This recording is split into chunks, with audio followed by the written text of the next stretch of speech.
Going on? What's happening? I hope you guys are having a good day. My name is Dr. Boyce Watkins, and today on drboycetv.com, we're going to give shout out to Kanye West. Kanye West did an interview on Fox News. He finally explained the whole situation behind the White Lives Matter shirt, and I believe that Kanye needs to be heard on this because he actually did a good job with a good interview. So we're going to do what the media isn't doing, which is to talk about things in an honest way. And so get comfortable, buckle up, seatbelt. We're going to get started on drboycetv.com right now.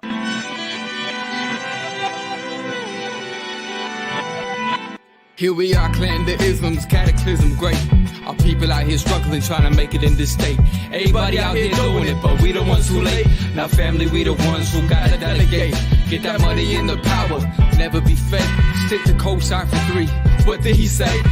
Create jobs, support our own. Educate the same and buy back your home. Got 3 degrees, triple 10. 3 PhDs, now we on the CNN. DBTV, let's talk about negligence. Ignorance is bliss, but we can turn it to intelligence. Believe none of what you hear, half of what you see. Let's break it down here on Dr. Boyce TV. Here we are. Hey, what's going on, guys? Welcome to drboycetv.com, the home for intelligent Black people. My name is Dr. Boyce Watkins, and I wanted to come in and talk to you guys today because I saw a little bit of an interview with a guy named Mr. Kanye West. And Kanye is controversial to say the least. He has been kind of all over the place recently. Most of us know this. Some people love him, some people hate him. I'm kind of in the middle. You know, I sometimes I love what he does, sometimes I don't. But anyway, Kanye did an interview today with with Tucker Carlson, no less, on Fox News. And you can think about that what you want. Some of y'all like Fox News, some of you don't. It's okay. But I'm going to talk about this. I decided to dissect this a little bit and give you a quick Dr. Boyce breakdown on all of this. So as I get started, do me a favor, hit that thumbs up button, thumbs up, share, subscribe, because one area where Kanye and I certainly agree is that we know mainstream media does not want to hear from Black men like me. Mainstream media does not want to hear from Black men who do not fit into an agenda. Mainstream media does not want to hear from Black men who represent the community. Mainstream media wants to hear from women and gay people pretty much for the most part, or men who agree with whatever women and gay people believe. If you agree with this, give me a yes in the chat if you have seen some of this where the bias is absolutely unbelievable and it's kind of sick. And I personally am offended by it. And I personally think it's something we have to fight against. So hit the thumbs up button, thumbs up, share, subscribe, share this video because we need your support in building this platform. All right, so let's get started. How many of y'all saw, give me a yes or no in the chat. How many of you saw Kanye's interview today on Fox News? Any piece of it? Did anybody see the interview he did with Tucker Carlson? Joseph from Dallas, I see you. Feel free to shout out your cities. If I see your city, I'll shout it back at you. Yeah, so if you didn't see it, you got to watch it. It was really interesting. Kanye, you know, he did. You know, let me just start here. Let me just start with this. Look, there's a lot of different opinions out there about Kanye, and I probably agree with, you know, every single one of them. You know, like, I mean, if you think he's a little bit off, yeah, I do. If you think he's a genius, yeah, I can see that.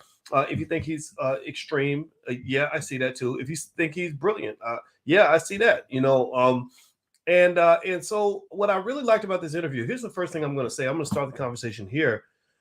I just like the fact that Fox News even allowed Kanye to talk. I mean, can we at least start there? Can we at least start the conversation with an agreement that Black men deserve to talk? That we deserve to have our voice heard, because what they do, these people are so insulting. And these are your liberal buddies. These are your so-called allies. They do not want to hear from Black men who do not go along with the narrative. Whenever Black men start doing something that they don't like, when we stop going along with the agendas, people start getting mad. They start trying to shut us down and shut us out. They elevate and prop up these old masculine, mean Black women, you know, to the top of the political pile, just so they can attack Black men. Some of them work in the Biden administration, like that one lady, the big old football player that tackled the guy at the Joe Biden rally. You know what I'm talking about, Simone Sanders. If Black men would learn how to shut up, then Black men need to be quiet. Y'all need to be, hey, shut up. You know, and I'm just sitting here thinking like, wow, these people are ridiculous. These people are weird. These people are clowns. These people are not beneficial to the community. And it's all part of a plan. It's part of a plan, you know, to make sure that every single thing that holds the Black family together is destroyed. They want the whole Black community run by a bunch of single mothers and gay people. They do not want masculine heterosexual males anywhere in the conversation. And so we have to force our way into the conversation. Just in case you're wondering, that is what should make you a masculine heterosexual male. A man walks in his power and his strength and his truth, and you can't worry about what people think too much. You got to just keep on moving. Okay, so that's a little bit of advice for anybody who's listening, any young men who are learning what manhood looks like. Manhood does not mean you have to be toxic. Manhood does not mean you have to be mean to everybody. Manhood does not mean you always have to be the solo alpha. Manhood there's an element of cooperativeness. There's an element of consideration that must be applied, but then there's an element of strength that must come in where you can't be walking around worried about what people think. So one area, again, let me just start with what I love about what Kanye is doing is he's just being him. He's doing his thing. You know, he's being honest. What I don't like is I don't agree with, first of all, I don't understand how any man could think that marrying a Kardashian is ever going to end well. Let me just start there. Let me just be honest with that. Don't get mad, brother, because your daughters are going to be little Kardashians. That's what you signed up for, and that's the truth. That's why I married a black woman. I did not marry a Kardashian. And so, but with that said, though, and then also there's like this weird thing with hip hop where there's a lot of blustery talk and a lot of attention seeking, because attention is the currency that artists need in order for their careers to survive. So some of the behavior, some of the antics can come off as a little bit buffoonish, a little bit just out of whack, walking down the runway covered with mud because you're trying to impress a bunch of white people at a fashion show. That's where I get off that bus. That's where you have, you're in the Hollywood space. That's not my space. But let me now talk about the things about Kanye's interview that I really like. Kanye did an interview today with Tucker Carlson, and shout out to them for at least letting him talk. Now, mind you, remember this. Everybody has an agenda. Everybody, your friends and your enemies. So if you are happy that the people at Fox News allow Kanye to talk, just be clear. The only reason they're allowing him to talk is because he agrees with them. The only reason they're respecting his opinion is because he's supporting an agenda that they themselves are pursuing. So ultimately, Kanye speaking on Fox is not a reflection of Fox News being some wonderful place. I'm not a fan of Fox News. I used to go on Fox News maybe 15 years ago, and then I got into this crazy thing with Bill O'Reilly, and they pretty much did to me what the liberals did. What the liberals do to black men who don't agree with the agenda is they will start talking about you like you're a fucking animal. Excuse my French. I'm going to stop cussing. I'm not going to cuss anymore. They talk about you like you're an animal. They talk about you like you don't have an opinion. They want to give you your opinion. For example, when I spoke up and I said the reason that Lizzo is so popular, not against Lizzo, but the reason Lizzo is so popular is because there is an obesity epidemic in America. And rather than trying to help that poor girl and convince her to lose weight, everybody wants to cheer her on and say, please keep getting fatter and fatter. And when you go to Lakers games, make sure you show up with a thong on your ass with your booty out and make sure you twerk every time you play the flute. That's what, so ultimately Lizzo, and I still stick by this, I've always stuck by this, she fulfills two major stereotypes for black women that really make it hard for all black women. There's the mammy and the Jezebel stereotype. The mammy is the Aunt Jemima, the big fat Aunt Jemima that the white women love, and the Jezebel is basically the hoe, the Cardi B's and all that stuff. So Lizzo is a perfect combination, a perfect storm of the mammy Jezebel or the big fat hoe who goes out and twerks at Lakers games and puts her coochie juice on the seats where the children are going to be sitting. That ain't right. I'm sorry if you get mad at me. You might think I'm a jerk. You want to, the liberals say, oh, you're sexist. You're this. No, ain't nothing sexist about this. If the sexist thing to do would be to say, oh, hey, black women, go out here and jiggle your ass while you play the flute. Your flute playing would sound a lot better if you was twerking with it, girl. You need to twerk some. Why you trying to show me your talent? Your talent is between your legs, girl. That's all you. No, that's not what you do. That's not how you show respect to black women. And I think even Lizzo gets it. I think that's why Lizzo got so triggered when I made that comment. But here's what's interesting. Kanye talked about Lizzo in his interview. Kanye said my friend Lizzo, that she gets bullied every time she tries to lose weight. That when she tries to lose weight, they say, no. We need you to be a big, obese cartoon character. We don't want you to be a human being. We don't want you to be healthy. Lord, God forbid we want you to live long. God forbid we want you to actually represent black women with class and dignity and intelligence. No, we like you as the clown. We like you as the clown. And see, this is what you got to understand, black people. When I tell you all that all money ain't good money, all popularity ain't good popularity. In high school, if your daughter ever comes home and says that she's the most popular girl on campus, you better go do your research and find out why she got so popular. You better go find out why she, you know, why everybody likes your daughter so much. Why the whole football team is bringing her chocolate chip cookies in lunchtime. You need to find out why, because it may not be because they respect her. It may be because she's behaving in a way that fits their agenda, but is degrading to herself. So ultimately, you have a lot of black folks in Hollywood that are very popular because they act like clowns. And ultimately with Kanye, um, I think that there's a lot that we have in common on this. I like the fact that he got a chance to speak. When he speaks, he's much more coherent in terms of understanding his ideas. My mother, I didn't see the whole interview. I saw about half of it. I only watched what I saw on the internet. I don't watch Fox News on TV. I can't watch it. It's not really interesting to me. But my mother did call me. She told me that Kanye mentioned Dr. Claude Anderson. So shout out to that. Let's clap for that. Thank you for mentioning Dr. Claude Anderson. He's the OG. He deserves all the respect that we can muster for him because he is our hero. He's one of the greatest thinkers of our time, and he must be acknowledged as such, even if HBCUs don't even invite him to speak, which is the craziest thing in the world. Also, he talked a lot about his daddy, which I thought was really fascinating. He talked about his daddy and his mother, his daddy and his Donda. And I was really surprised by what he said about his mom, because I've never heard him say anything about his mom that was anything less than flattering. And it wasn't like he was dissing his mother, but he said something that is truthful that happens in a lot of households across this country. He said that his mother was a college professor, so she became a liberal.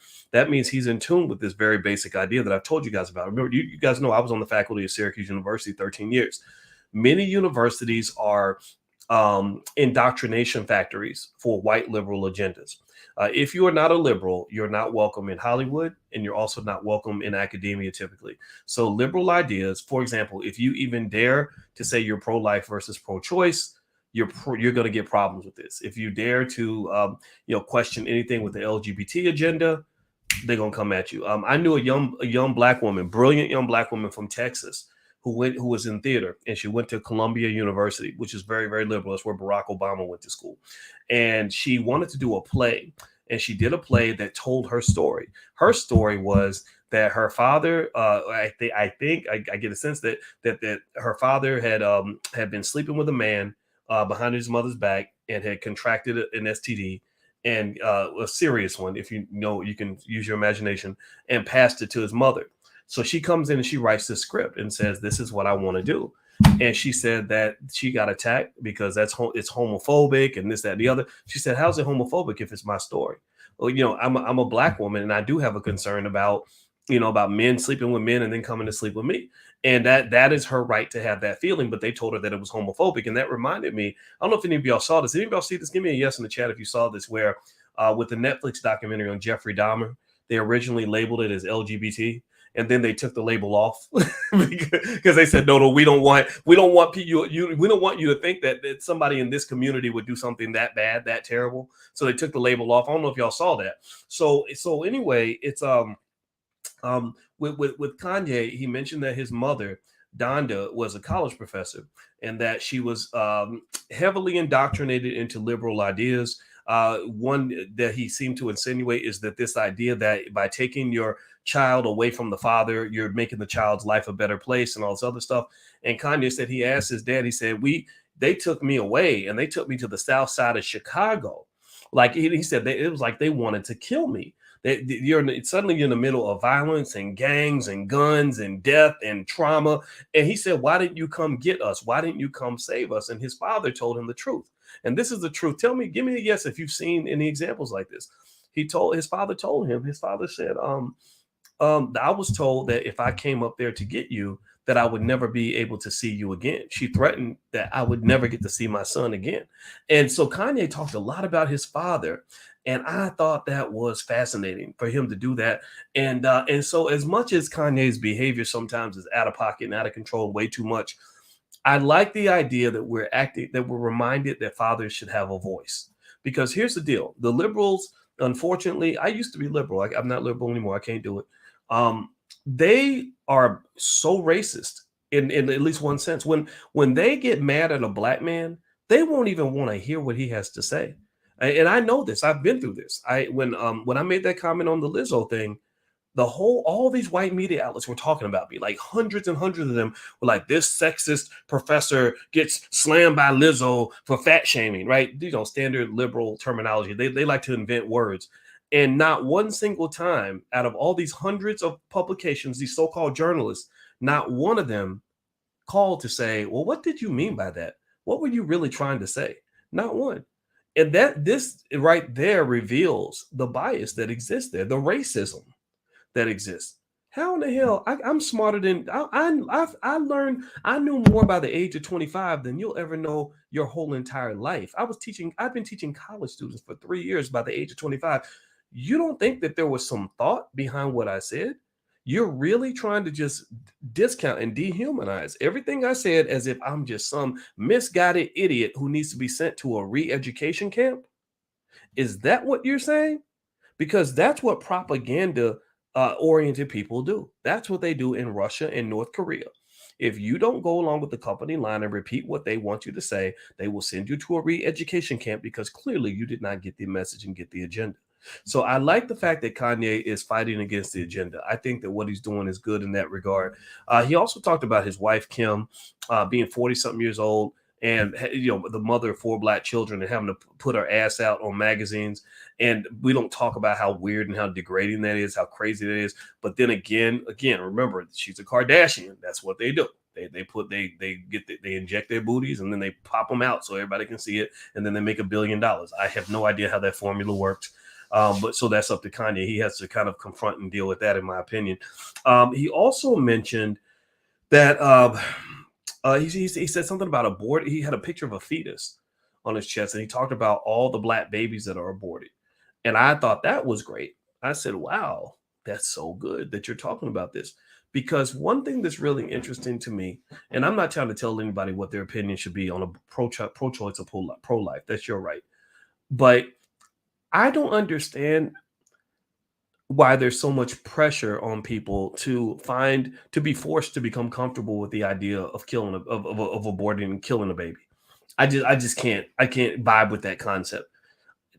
Babies' lives matter, but and I'm not saying that you should feel bad. I mean, if you've gotten the procedure, a lot of people have gotten it, but I really kind of think that it's interesting to me how in certain spaces, particularly in the spaces they go out and tell Black people to vote for nothing, like the one that was telling you no voting, no coochie, or no, don't have, if you don't vote you won't get no ass, or whatever that video Trina did, where they're basically telling you to vote for nothing. They're using the clown show to get you to vote as opposed to actually using policy and intelligent dialogue. They're assuming that you're stupid, and it's just kind of like there are these interesting ideas that liberals kind of throw out there that Black people, I think, have absorbed because the liberals were the ones who supported you getting out of slavery, or they were against Jim Crow. So you made the mistake of believing that these people were your friends. Well, really, they were never your friends. They were just better pimps. They just said, okay, well, we don't believe in slavery, but we don't like Black people either. And if you go back and you listen to what Dr. Claude Anderson has talked about, who is really the ultimate historian that everybody should be listening to, he talks about how after slavery, most white people in the North did not want slaves to be freed because they said, what are we going to do with all these people? What are we going to do with Black people? Black people, they're going to take our jobs. So ultimately, I like the fact that Fox News let him talk. I think that Kanye did mention something that I think is very obvious and it makes a lot of sense, which is that everybody has an opinion. Nobody's God. Nobody should be allowed to tell other people what their opinion is supposed to be. And I would tell you that one sign that somebody's not your friend, in my opinion, is a person who does not believe that you have a right to have a perspective. Anybody who tells you that you don't have a right to speak or that you don't have a right to think, how in the world can you think that person's your friend? The only person that has ever had the right to say, to tell me something like that might be my parents when I was a little kid. You 7, so you don't know what's going on. So be quiet, boy. This is what we're going to do, right? Because I was 7, I did not know. But if I'm a grown ass man and you're supposed to be my so-called ally, and I have an opinion that differs from yours, and you tell me I can't talk, oh, you're getting all the middle fingers at that point. Like, no, because you're revealing yourself. And what I really think people should just understand is that this is a power game. This is just a power game. Kanye, I don't agree with Kanye's decision to become a full-fledged Republican. I don't see that as really being an answer. But I understand people that go, that pick their side, right? In my view, it seems to me that we live in a country where if you choose to go liberal or go Democrat, you're doing that not because you love everything they do, but because they tend to be more sensitive on certain social justice issues, which are very important. They tend to be more considerate on issues that relate to the poor or single parents or social issues, and I completely get that. That makes perfect sense. And then if you're going in the conservative side, I can see you doing that because you're sick of the liberal agenda. You're sick of having, of being called a homophobe constantly, or being called sexist or fat shamer because you believe people should be healthy, or just being pushed constantly in a direction where they're dropping all kinds of weirdness on you, and then getting mad at you because you believe in family values, or because you believe that Black families need strong fathers, and somehow somebody's offended by that. So I completely get it. And I know personally, my decision is I just can't. I'm not voting for any of these people. I just can't do it. But at the same time, I think that is where Black people kind of stuck, between a rock and a hard place. And what I like about Kanye, I think the biggest thing you can learn from a Kanye West, if you want to learn anything, I don't believe in putting the celebrities on the pedestal, but I think Kanye's voice is worth being heard, is independent thought, independent and free thinking and free activity. Like, I think Kanye is a free Black man in most ways. And his freedom may offend you, but it's his, and he's making that statement to make it clear that he's not controlled by hardly anybody. I just really hope that there's a maturity that comes with it, where we can get past the attention-seeking behavior, where you're trying to get attention so you can sell more sneakers for Adidas or whatever you're doing. Like to me, hip hop becomes a little bit of a clown show because you're competing in this really heavy space where everybody's trying to do the most outrageous thing, say the most outrageous thing, wear the most outrageous thing just to get attention, to sell records or whatever. I wish Kanye were not a musician anymore. I would like to see him do something different. Take your $3 billion, $4 billion, whatever you got, and go become a captain of industry. Go sit down with Elon Musk for a while, learn how to run a company with a board of directors and everything else. Just get away from entertaining people in order to maintain relevance and validity, because it looks a little silly, honestly, when you're past the age of 32. When you get past 32, in my view, it's time to grow up. And I don't really know if hip hop gives space for Black men to grow up. That's why you end up as Kanye, because you're trying to maintain your relevance. So you're now, so you end up 40 years old doing videos with stupid people like Lil Yachty. I'm not even gonna repeat the lyrics of that song. It was so stupid and ignorant and ridiculous, and this guy's promoting drug abuse and all that. I'm not saying Kanye is, I'm saying this guy is, and you're co-signing all that because you don't want to be made irrelevant to young people.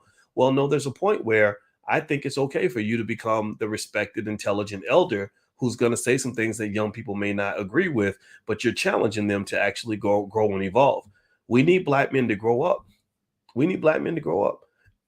And I'm not saying that Black men don't grow up. I think there are lots of grown ass men all throughout the community. And the problem is that you don't get hurt because your voice, you're out yelled by the 35-year-olds and 40-year-olds who still want to be teenagers. And I just personally think you got to understand that this is part of the plan. The plan is to not elevate and celebrate the intelligent men in the community, or the responsible men in the community, or the mature men in the community. They elevate and celebrate the idiots. That's how you end up with Lil Wayne. I mean, just look at Lil Wayne for an example. I'm not dissing him. I'm sorry, but he's not the best representative on issues outside of simply making a record. He can make a good record. That's pretty much all he can do. He's a lyrical genius. Absolutely, give him that.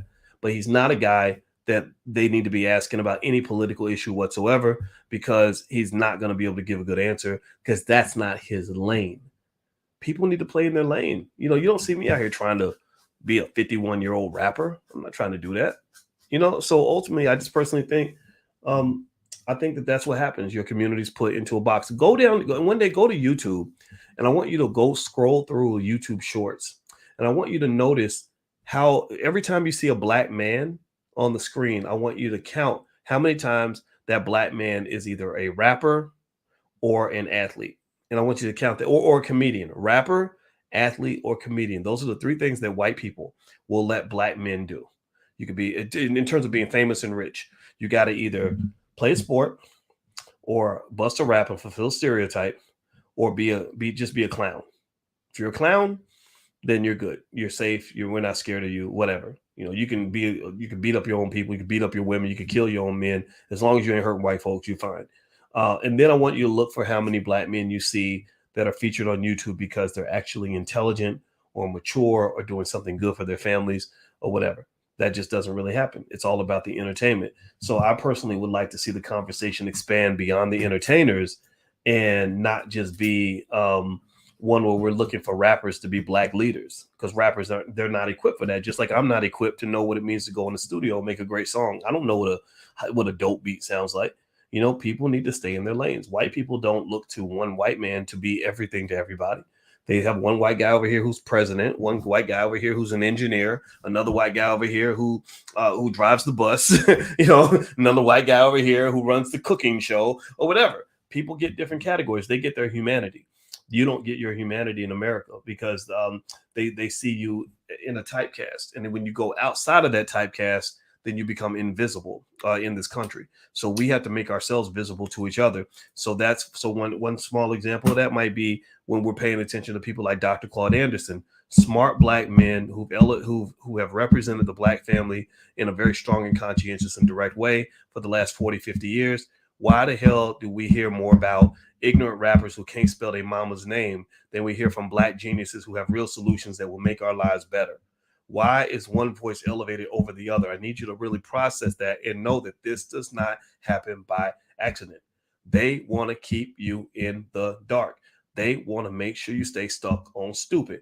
That's why you will see more. You are more likely to see that Trina video where her and the guy Saucy Santana, the little, Saucy Santana, talking about no voting, no coochie or whatever. Gerrymander this coochie. If you want to get this booty, better do your civic duty. Y'all need to see the video. This is how they're getting black people to vote. They're saying literally, if you vote, then you can get sex or whatever, right? You're more likely to see that than you are to see intelligent political scientists that are black that live all around this country. And I think that's a damn shame. And I really think that you need to start noticing these things and realize that every black kid ain't meant to be a baller or a rapper or a comedian. But unfortunately, if you go into a classroom full of black boys, the majority of them are going to want to be one of those, probably usually one of the first two things, a rapper or a baller. If you go into a room full of white or Asian kids, you'll hear every single profession that there is. They'll go all the way across the board. Why is that? Well, it's because America has kind of trained you that way. You've trained, they look at you that way, and you look at yourselves that way. So I don't know about y'all, but I'm kind of just tired of it. I mean, I think it's degrading, it's ridiculous, and it's stupid. So that's one of the reasons why I want to try to build black media. I'm hoping that in these spaces we can have opportunities to be independent and free and human without being stooges for the Democratic Party or being, comedians or or telling jokes constantly, or because everything ain't a damn joke, or rappers thinking everything's got it, that hip hop always has to be infused in everything that you do. No, it does not. Or always obsessed with sports. I like sports too, but sports is a game. Basketball and football, those are children's games. When you're a grown man, most grown men don't play football for a living. Most grown men take care of their families for a living. Those grown men deserve to be heard as much as the ones who are still dribbling balls and scoring touchdowns and all these other things that you do when you play sports. But maybe I'm the weirdo. Maybe I'm strange. But I personally think that this affects your community. That's why a lot of y'all black women in your 30s are meeting men who are acting like little kids, who still think they're little children because they're being influenced by a society that wants the black man to remain a child. I don't want to be no child. No, I haven't wanted to be a child since I was 22 years old. Because even at 22, that was when I started, teaching. I was teaching at the University of Kentucky when I was 22. And I was raised by a grown man, and I wanted to be a grown man. I knew that childhood was a stage. That wasn't the destination. That was part of the journey. And then I wanted to evolve into manhood. And I don't see a lot of men who get that, especially men who don't get guided into that. So this is what I see. This is what's going on with your community. So I'm glad Kanye's kind of trying to address it in his own way. I still stick to the point that he needs some therapy. He needs help mentally. I think, and I don't bring my wife in. My wife's a mental health expert. She sees some things that concern her a little bit. And I hope he's just getting the help that he needs. So anyway, that's it. That's my 2 cents, guys. I'm about to go. Do me a favor, hit the thumbs up button, thumbs up, share, subscribe if you haven't done it yet. Don't forget the All Black National Convention is this month. It's in 3 weeks in Charlotte, North Carolina. If you'd like to join us in Charlotte, it's really the biggest gathering in the world of B1 people all over the planet. We are learning and we are teaching, we are connecting, we are growing, we're having fun. The convention is awesome. So if you'd like to learn more about it, I put all the links actually to the passes and also to the digital pass on my website at boycewatkins.com. Of course, you can go to the All Black National Convention page, but to make it easy for you, I just put it on my website. So feel free to go take a look, and I hope you'll join us. I guarantee it'll change your life. So take care, guys. Have a good night. Love you. I'll see you soon. Take care now. Peace.